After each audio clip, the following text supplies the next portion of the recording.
مرحبا أصدقائي، كيفكن اليوم؟ إن شاء الله تكونوا بخير. رجعت لكم فيديو جديد وموضوع جديد. إذا جاهزين خلونا نبلش. كلمة بتكسر وكلمة بتجبر، اختار شو بدك تكون.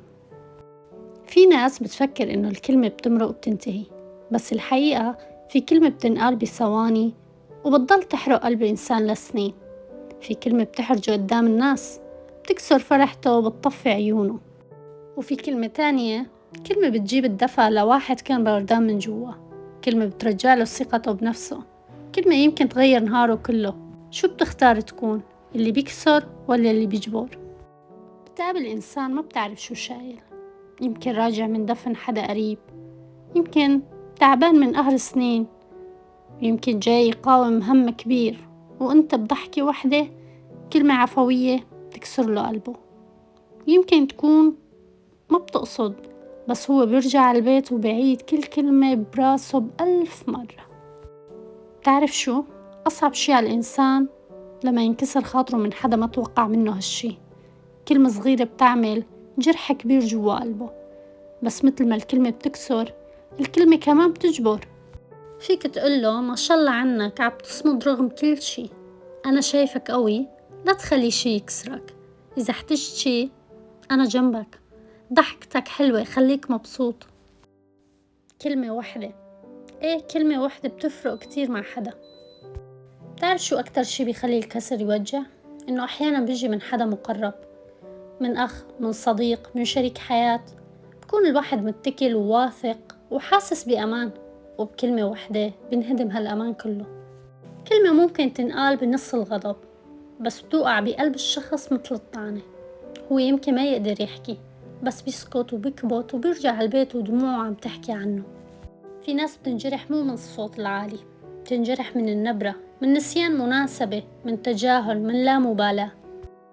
نحن كناس منكبر حالنا ومنصغر مشاعر غيرنا، ننسى انه ابسط جملة ممكن تشعل حريق بقلب شخص كان عم يحاول يقوم من تحت الردم. واكتر شي بيخوف انه في ناس بتتعود على المكسور وبتكمل كأنه ما صار شي، وكأنه القلوب إذا ما نزفت على العلن معناها ما في شي صار. بس الجبارين عن جد هن اللي بيمسكوا الكلمة الطيبة مثل السلاح. الناس اللي بتشوف الحزن بعين حدا وبتبادر بكلمة، بحضن، بنظرة، بمسج صغير أو حتى بدعوة صامتة من القلب. مو ضروري نحل مشاكل العالم، بس إذا ما قدرنا نداوي على القليلة ما نزيد الوجع. جبر الخاطر مو بس كلمة حلوة، جبر الخاطر ثقافة، تربية، دين، إنسانية. جبر الخاطر إنك تنتبه على اللي ساكت، إنك تعتذر لو جرحت، وتمد إيدك لو شفت حدا واقع. وأحيانا كلمة بتقولها لشخص بتضل محفورة براسه كل حياته. جبر الخاطر بيخلق ولاء، بيخلق حب، بيخلي الإنسان يحس إنه فيه خير بهالعالم. مواقف بسيطة بس ما بتنتسى. مرة كنت بمطعم، شفت موظف تعبان، قلت له يعطيك العافية الله يقويك.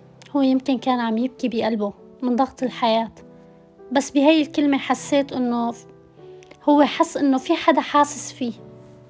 ومرة شفت طفل شكله مرتبك، قلت له شاطر مبين عليك ذكي. هو يمكن سمع عكس هيك طول عمره، بس انت بهذا الحكي يمكن زرعت فيه اول بذرة ثقة. او لما تشوف حدا كبير بالسن وحاسس حاله منسي، لما تقوله نورت المكان بوجودك، هو رجع حس انه له قيمة. مقصدي من هاي الأمثلة انه الكلمة مو غالية، بس تأثيرها أكبر من كل شي.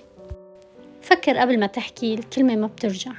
لو شفت حدا متغير لا تحكم، اسأله بلطافة، لا تعاتب شخص مكسور، اجبره بالأول بعدين احكي. علم أولادك الكلمة الحلوة من صغرهم، وانتبه في ناس بتضحك بس مكسورة للآخر. الدنيا دوارة، واليوم انت اللي بتحكي، بكرة يمكن تكون اللي بينحكى عليه.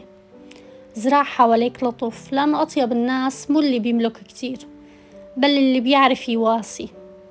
وإذا ما قدرت تساعد لا تكسر، وإذا ما قدرت تحضن لا تدفش، وإذا ما عندك كلمة طيبة خليك ساكت بيكون أحن. والله ما بيضيع عنده شي ولا بيهون عليه كسر خاطر حدا، بس كونوا حناين. حبايبي وصلنا لنهاية الفيديو، بتمنى ينال إعجابكم وانتظروني بفيديو جديد أو أحلى. بحبكم.